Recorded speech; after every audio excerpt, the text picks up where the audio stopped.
Hai să vedem niște lucruri despre Alexandru Macedonski. El a fost promotorul simbolismului românesc. Ce înseamnă asta? Înseamnă că el a adus simbolismul în România.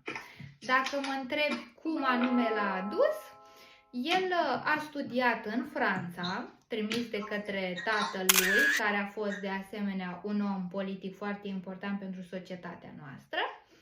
Și în Franța a văzut că era altceva. În România, la noi, era romantismul și a văzut că acolo era un alt tip de poezie. O poezie care exprimă altceva. Și s-a gândit și el să scrie în stilul acela. Desigur, după aceea s-a întors în România și a scris și el precum a văzut acolo. Aici a fost destul de judecat, pentru că a venit cu idei din acestea ciudate, cum ți-am zis, că poezia nu trebuie să descrie, ci trebuie să sugereze un anumit lucru. Și uite așa, nu l-au acceptat nici cei de la Junimea, nu a fost acceptat nici în politică, pentru că și acolo a avut niște idei controversate. Și în cele din urmă și-a făcut el cenaclul lui. Și cenaclul lui se numește Literatorul.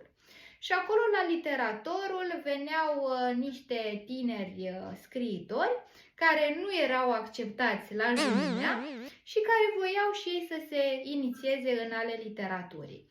Și Alexandru Macedonski îi lua, îi instruia, avea grijă de ei și îi forma ca viitori scriitori.